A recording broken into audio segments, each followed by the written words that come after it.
In the last lecture, we completed the introduction of rectifier circuits. In this lecture, I will explain half-wave rectifier. In case of half-wave rectifier, only one half of the AC voltage is rectified. For the other half, we get zero voltage. This is what happens in case of half-wave rectifier. For the first half of the AC voltage, we have rectified output, and for the other half, we get zero voltage. This is the circuit of half-wave rectifier. Vi is the input voltage, input AC voltage. This is the diode, and we are measuring the output voltage across resistance R. In case of positive half cycle, this will be the polarity of input voltage Vi, and diode will be forward biased because P side is connected to the positive terminal and N side is connected to the negative terminal. I will replace the diode with its equivalent model. I am considering piecewise linear model, and in case of piecewise linear model, we replace the diode with barrier potential and the diode resistance Rd. This is the polarity of barrier potential, and let's say current through the resistance R is equal to I. I will use Kirchhoff's voltage law and try to obtain current I. We have plus Vi minus Vb minus IRD because drop across the diode resistance is equal to IRD. Then we have minus IR drop across the load resistance equal to 0. So current I is simply equal to Vi minus Vb divided by Rd plus R. This is the value of current I, and we can easily calculate the output voltage Vo. This is equal to IR. So we have Vi minus Vb divided by Rd plus R multiplied by capital R. We can also write this equation like this. V output is equal to R divided by Rd plus R multiplied by Vi minus R divided by Rd plus R multiplied by Vb. This is what we have in case of piecewise linear model. Generally, the diode resistance Rd is smaller than the load resistance R, and we can neglect the diode resistance Rd, and once we neglect the diode resistance Rd, the output voltage Vo is equal to Vi minus Vb. This is what we have in case of positive half cycle. The output voltage is equal to input voltage minus barrier potential, and Vb is equal to 0.7 volts for silicon and 0.3 volts for germanium. Now we will find out the output voltage in case of reverse bias condition when diode is reverse biased, and diode will be reverse biased when the polarity of input voltage is like this, minus plus. I will replace the diode with its equivalent model, that is the open circuit. As the circuit is open, there will be no current, and current I is equal to 0. So simply the output voltage is equal to 0 volts in case of negative half cycle. And that's what I told you initially. Only one half of the AC voltage is rectified, and we have output voltage equal to Vi minus Vb. For the other half, we get 0 voltage. For the other half, we are having output voltage equal to 0.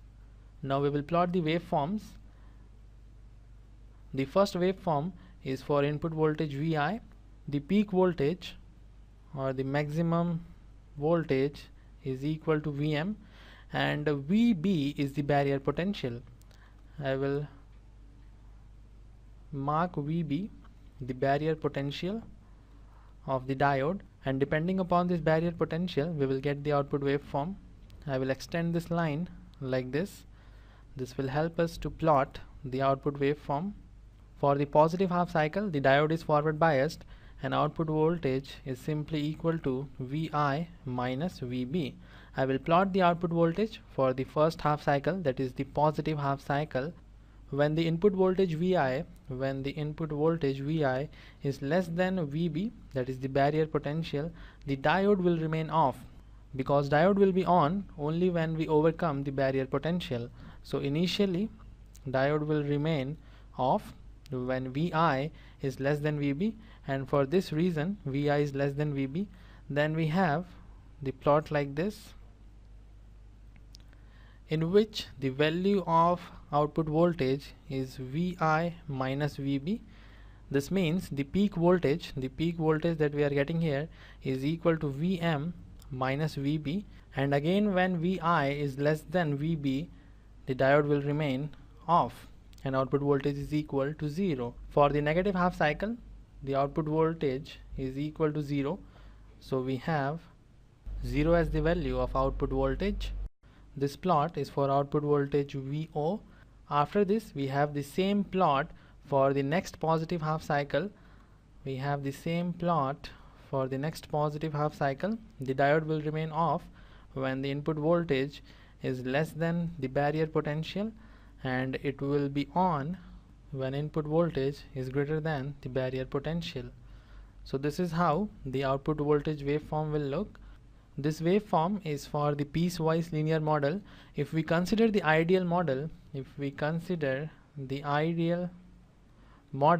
then the barrier potential Vb is equal to 0.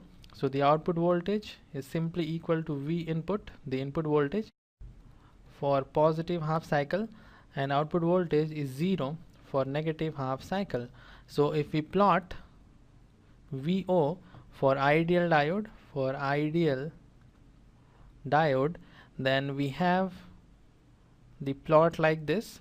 In positive half cycle, the maximum voltage is equal to Vm, and the diode will remain off. And again we have the identical waveform as the input voltage, and for the negative half cycle, the diode will remain off.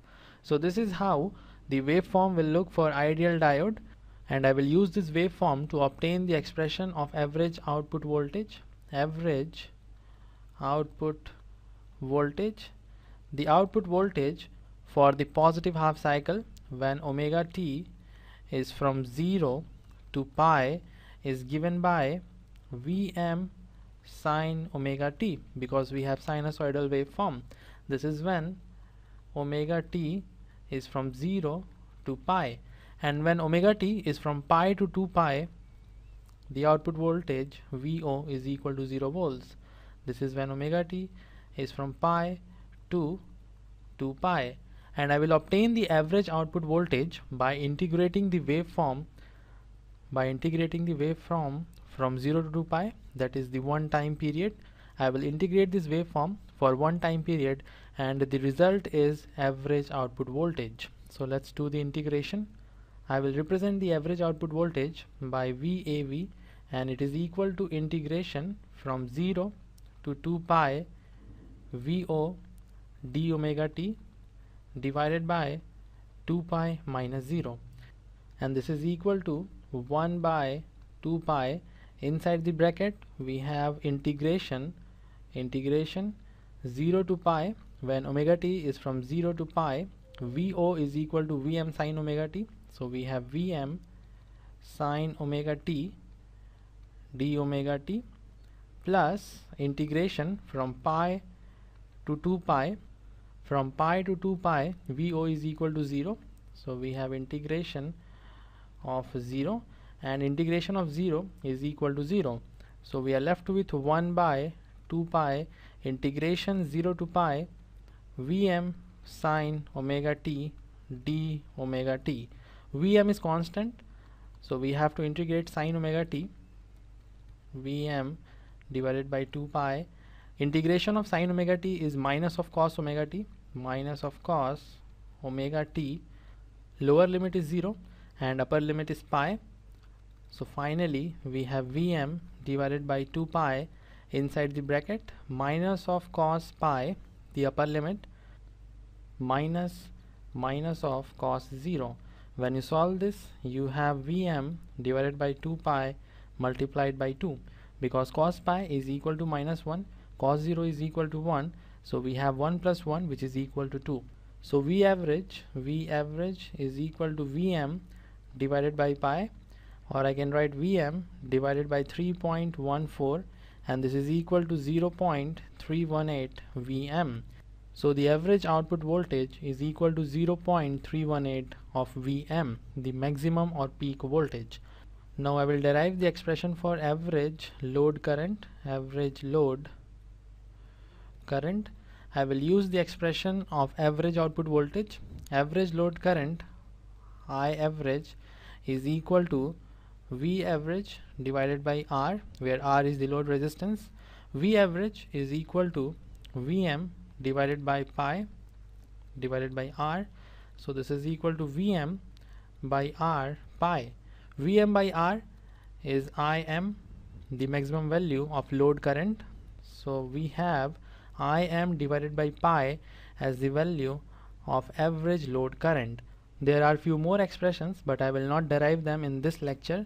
In this lecture there are only two expressions. First one is the average output voltage, which is 0.318 of Vm, and the second one is average load voltage, which is Im divided by pi.